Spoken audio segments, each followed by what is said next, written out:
Federal Capital Territory Emergency Management Agency says it is prepared to mitigate all threats posed by floods this year.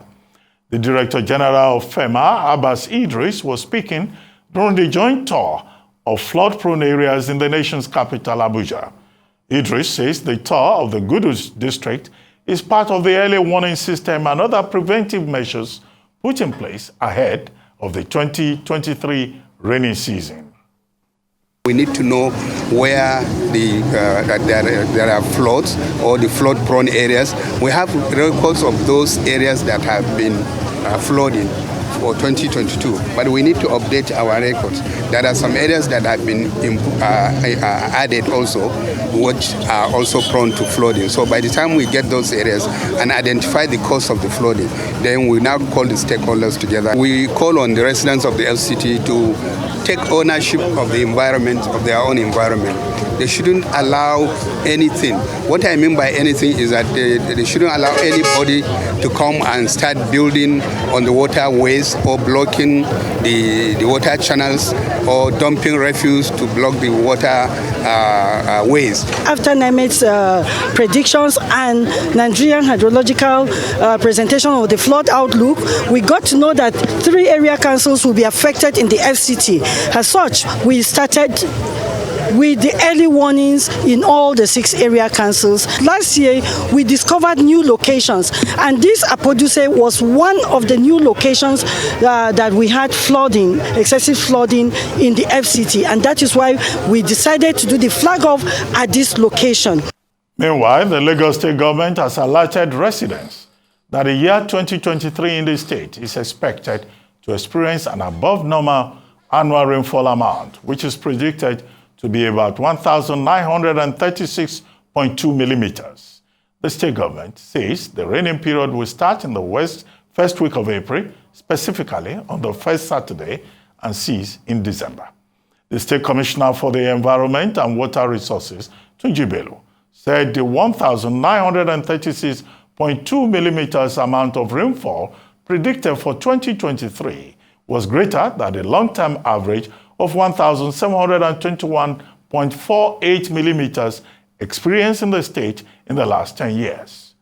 He cited predictions released by the Nigerian Meteorological Services and declared that the state is predicted to experience an average to slightly above average rainfall amount and an elongated season length. We're now being joined by the Southwest Coordinator of the National Emergency Management Agency, NEMA, Ibrahim Farinloye. Good to have you on This Day Live, the Sunday talk show. Good evening, sir. Well, Mr. Farin... Thank you, sir. Good evening. Welcome, sir. Thank you. Mr. Farinloye, well, you listened to the introduction. More rainfall this year. Nigeria Hydrological Agency says so. Nigeria Meteorological Agency says so. The Federal Environment Management Agency says so. The Ministry of Environment and Water Resources in Lagos also says so. How prepared really are we, as both FEMA and the Lagos State government are promising? Because this is what happens every year. Flooding, people dying just because of changes in the weather. Well, just like the prediction stated, we are going to have unprecedented rainfall, which will amount to flooding as well. Based on, just like what the FEMA said, Federal FCT Emergency Management Agency said, the National Emergency Management Agency in Lagos Territorial Office, as well as other stakeholders, we've gone around to many of the identified flood risk area, and we have brought in the state governments. We have trained about 200 volunteers.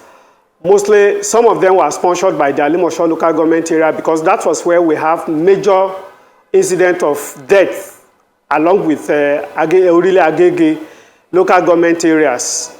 And we are mobilizing them. Right about 2 weeks ago, we were in the communities We met the traditional institutions and the community development associations.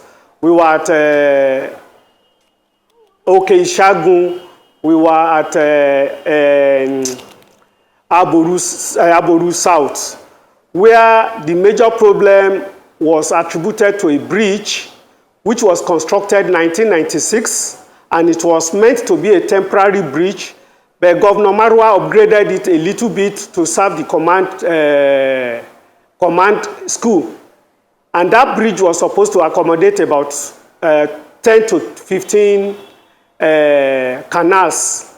Based on the community information, they said is now responsible for about 60 to 80 canals. So all this water, fall of water from rainfall are coming to that small source.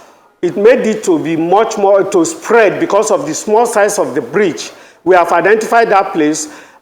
We have written to the State Ministry of Environment for one-on-one discussion and how to go about it to get out to the communities and have a wider awareness and sensitization campaign. We have spoken with them. We are presenting the people's voice. They acknowledge the presence of the state authorities in their communities, but because of our rapport and interactions with them, we identify some areas where we can also assist the state government to prevent any untoward circumstances that may arise from this year. Something. We were at Papa Shafa also, where we identify a particular school where the foundation has almost gone down, and with the rainfall this year, with the attendant flooding that may come with it, the school may be in danger, and we have spoken with the community leaders, and we send message to the school authority on the need for the school authority either to reinforce the foundation or to evacuate the school from that place. We are still going to present such to our stakeholders, especially the Lagos State Emergency Management Agency, Lagos State Disaster Risk Office of the Governor. All this will be presented to them. We are just waiting for the meeting with the State Ministry of Environment. About that, we are talking with the Ogun Osun River Basin Authority. As early as January, they've started desilting the dam. And as at now, the dam is at zero level without posing any danger. And this will be repeated based on the dam program.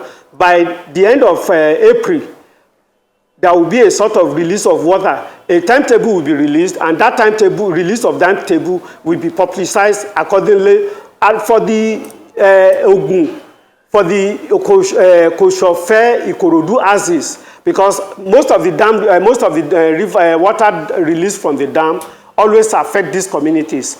But we always enlighten them, create the awareness so that it won't have much effect with adequate mitigation of the effect on them. Mr. Farinloye, well, we go through this process every year. I mean, it's called seasonal climate predictions. Don't you think that, government is acting a bit too late?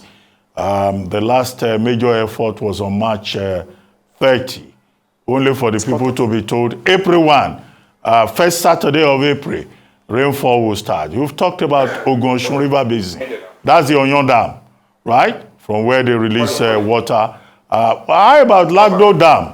The one in Cameroon, do you have any information in that regard? Or we're going to also hear this year that water was released from Lagdo Dam in Cameroon, and the Benue plain has been flooded. So are we not just going through routine process?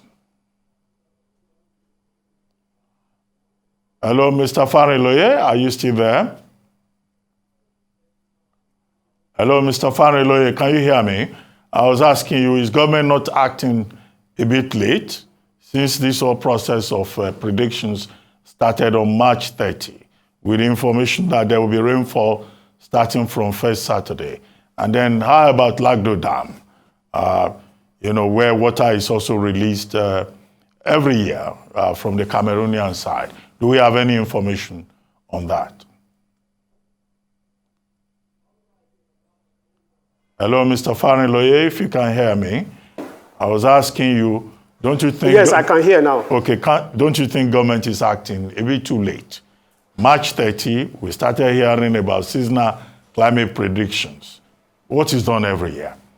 And we were told first Saturday... Not at all. We have started our... Okay, let me just... We have started preparation as early as December. Okay. For instance, in January, as I said, the Ogun River Basin Authority have started desilting the dam so that it will be able to take enough water when it comes in. And from this month, that's April, as we have the rainfall coming into the dam, it will be releasing on gradual basis so that it won't disrupt normal life of the people. Okay, so, you know, the rainfall last year lasted till November. So if we don't, we have to interface between last year's December to this year. And as the preparation was on, we had a collaboration with Kosofe local government. We trained their personnel and the CDAs, Community Development Associations.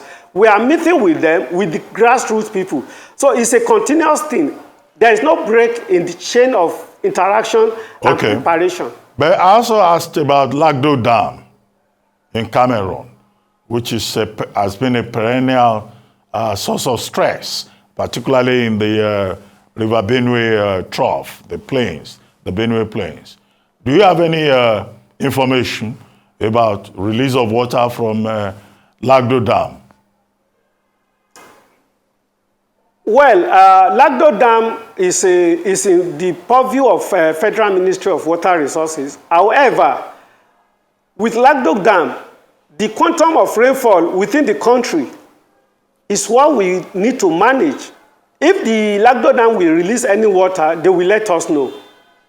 But, you know, when you have excessive rainfall, the weather-related rainfall, if the ground is already saturated, any water coming in from outside, we have little impact or none. So what we are working on is what we have at our hand. When the Lagdo Dam will come in, they will alert us and we will make, for instance, Federal Ministry of Environment, Federal Ministry of Works are also desilting the sources from River Ibi up to Gongola. And you know, Kasambila Dam is also active now, and it can contain enough water so that it won't have much effect on the Benue axis. Okay, Mr. Farinloye, let me ask you. One of the suggestions has been, look, people who are living in low-lying, places should move upland, move from lowland to upland. And you are saying that, you know, there have been some efforts to sensitize people. Is anybody listening? Are people going to leave their low-lying plains to go upland? And are you aware whether government is providing any support in that regard? Yes. Let me state this. We lost about 3 siblings at a particular community in Isagun in Alimosho local government area. We've been there since after that incident.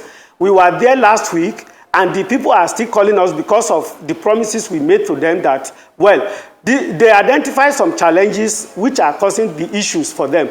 And we said, we are going to work on it, and we are working on it. We are going to roll out machineries for us to do that. So people are already listening. On the part of the state government, we have what we call IDP camps.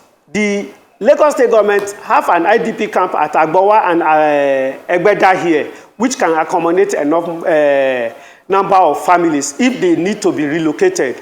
And the family between Ketu to Ikorodu, yearly in the last 3 years, they have not been relocating from that place because of the way we manage their affairs these days. Before, they will leave their communities for 2 to 3 months, but these days they don't do that. It's only for 2 or 3 weeks. They will leave and they will come back immediately. It's a progress, and we are achieving this with the mitigation process and awareness creation. They are listening. It's gradual. You know, it's a traditional thing all over the world for people to refuse to relocate from their in their own residence to traditional residence to any other temporary place. But in Nigeria, they are complying gradually because of the sensitization and the danger they are seeing based on what they experience every day.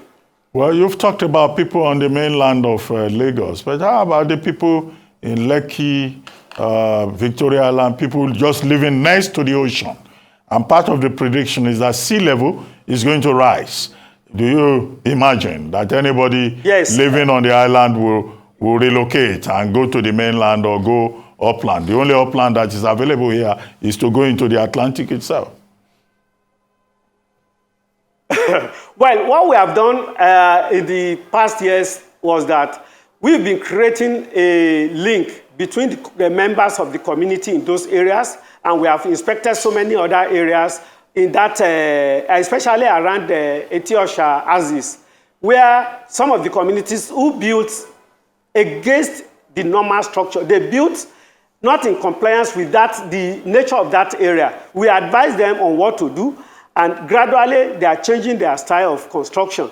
So what we need, we ask them to be doing is 24 hours, we are on standby. We are on standby with the State Ministry of Industries, Director of Drainage Management.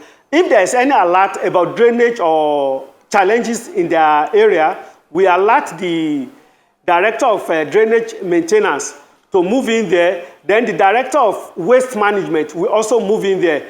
In each of the local government, we have emergency flood abatement gang in each local government, and these local governments are doing enough. It's a pity I will have shown you two or three communities in Agege. Somebody alerted me there is a self-effort. They've desilted their drainages in front of their houses, a long drainage of about 5 kilometers differently. They were doing it.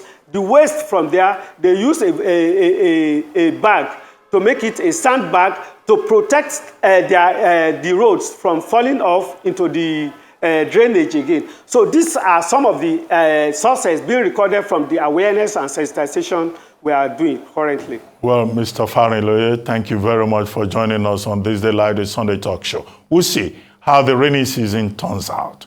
Every rainy season, we have issues across the country, flooding, and all kinds of devastation.